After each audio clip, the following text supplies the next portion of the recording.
I could not dishearten him by saying the truth, so I answered, "Perhaps you don't feel in the mood for writing." "Yes, I do, except when I look at this stuff. Ugh!" "Read me what you've done," I said. He read, and it was wondrous bad, and he paused at all the specially turgid sentences, expecting a little approval, for he was proud of those sentences, as I knew he would be. "It needs compression," I suggested cautiously. "I hate cutting my things down. I don't think you could alter a word here without spoiling the sense. It reads better aloud than when I was writing it." "Charlie, you're suffering from an alarming disease afflicting a numerous class. Put the thing by and tackle it again in a week." "I want to do it at once. What do you think of it?" "How can I judge from a half-written tale? Tell me the story as it lies in your head."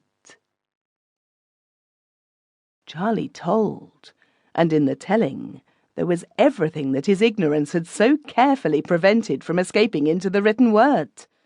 I looked at him, and wondering whether it were possible that he did not know the originality, the power of the notion that had come in his way. It was distinctly a notion among notions. Men had been puffed up with pride by notions not a tithe as excellent and practicable. But Charlie babbled on serenely, interrupting the current of pure fancy with samples of horrible sentences that he proposed to use.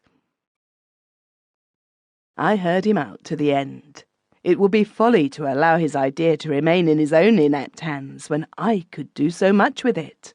Not all that could be done indeed, but oh, so much. "What do you think?" he said at last. "I fancy I shall call it The Story of a Ship." "I think the idea is pretty good, but you won't be able to handle it for ever so long. Now would it be any use to you? Would you care to take it? I should be proud," said Charlie promptly. There are few things sweeter in this world than the guileless, hot-headed, intemperate, open admiration of a junior. Even a woman in her blindest devotion does not fall into the gait of the man she adores, tilt her bonnet to the angle at which he wears his hat, or interlard her speech with his pet oaths. And Charlie did all these things. Still, it was necessary to salve my conscience before I possessed myself of Charlie's thoughts. "Let's make a bargain.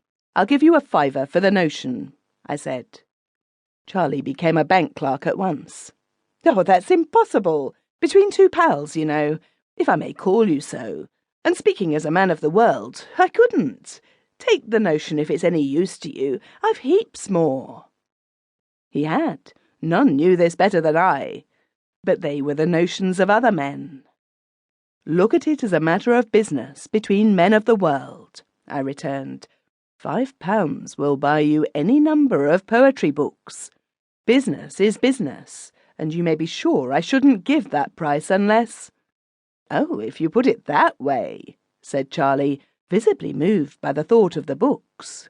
The bargain was clinched with an agreement that he should, at unstated intervals, come to me with all the notions that he possessed, should have a table of his own to write at, and unquestioned right to inflict upon me all his poems and fragments of poems.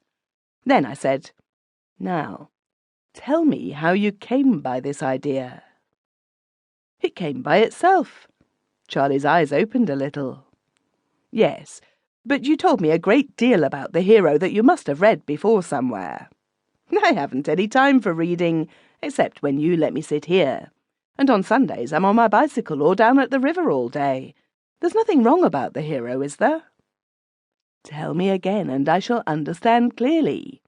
You say that your hero went pirating. How did he live?" "He was on the lower deck of this ship thing that I was telling you about." "What sort of ship?" "It was the kind that rowed with oars, and the sea spurts through the oar-holes, and the men row sitting up to their knees in water. Then there's a bench running down between the two lines of oars, and an overseer with a whip walks up and down the bench to make the men work." "How do you know that?" "It's in the tale."